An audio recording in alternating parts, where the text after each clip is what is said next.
So I meant to do an update about Willy's weight gain, and as you can see, he's looking great. He's back to his normal self. His coat's shiny. He's all rounded out. It just looks great. He's been out here on pasture for probably 3 weeks now. Yeah, he's putting dreadlocks in his hair.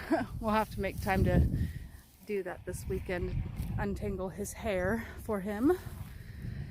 But yeah, he's looking great. So thanks to Triple J Farm and Fence in Crofton, Kentucky for helping us through the winter. And now that he's out on straight pasture, it's just finished him off and he's looking excellent and ready to ride.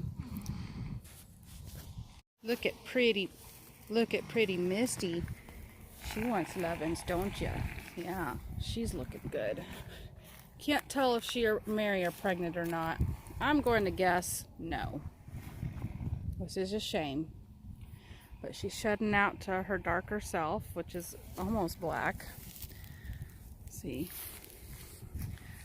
that's coming off. Mary, she doesn't like to be caught, but she sure is a pretty horse, and she's a good ride. Except for when Chad rides her, then she bucks him off. Yeah, I was trying to make it look Yeah.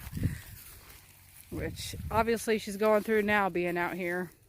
So she had no reason to buck him off then. Can I help you, ma'am?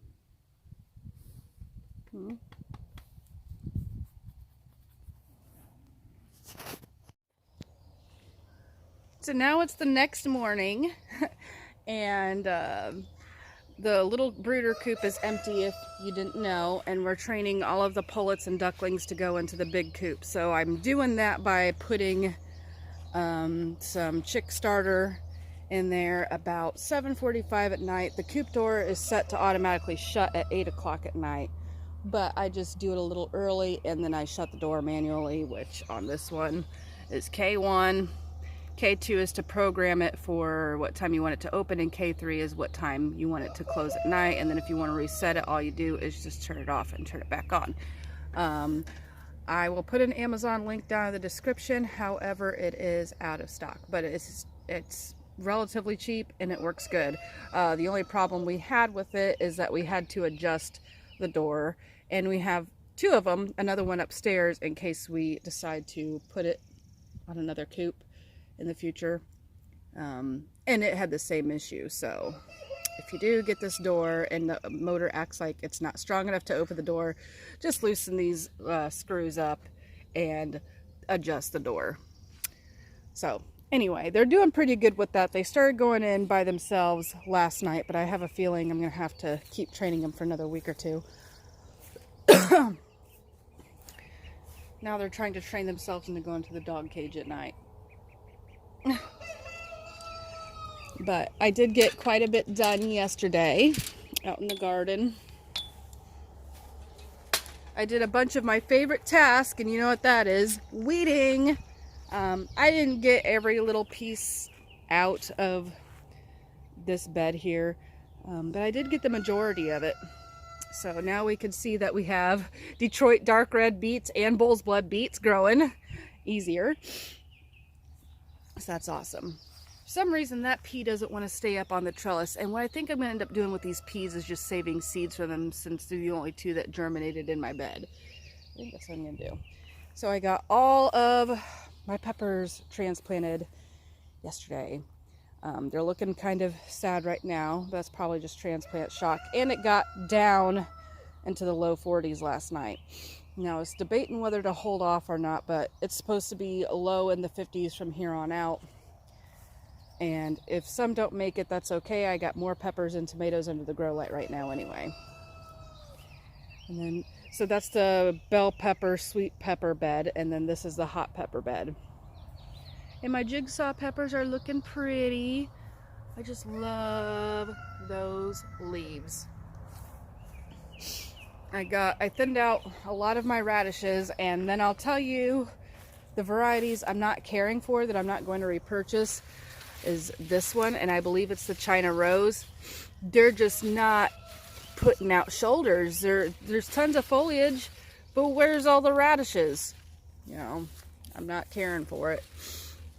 And then, yeah, this is the Easter basket mix, which I like. Jantar I also liked. This variety, which is, I'm not sure what the variety is called.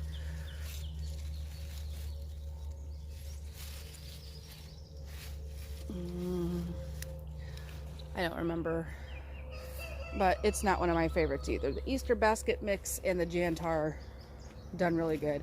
When I grown the Easter basket mix before, it done really good too, so that's a good one for me to run to. My tomatoes seem to have a bit of sun scald or sunburn on them. That's what the silveriness is on them. And so I think I'm going to leave them in this spot for a few more days, just because obviously they're still struggling. And some of these varieties are just not doing amazing for me. I noted Tiffin Mennonite and cream sausage, just, they're not doing as well as the others. See, this one's a cream sausage too. That's a cream sausage, and then that's a Tiffin Mennonite. I do believe I have some Tiffin Mennonites that are doing amazing though. I can find them. That's Pink Fang,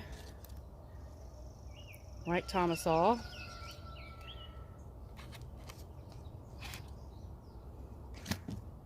see, those are Tiffin Mennonites. That one plant's doing good. I don't know. It might be a Roma type of year for my determinants. Solar Flare.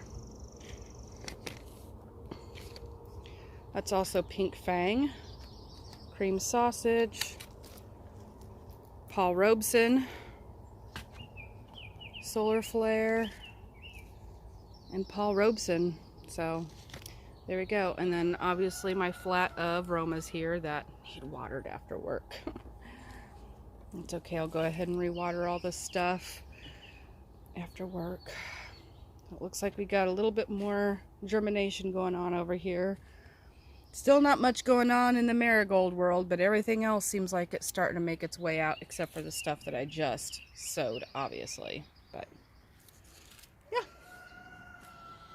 So yeah, today was really nice. It was a nice day out. We went out and hung out with the horses, obviously, and I got a lot of outside work done.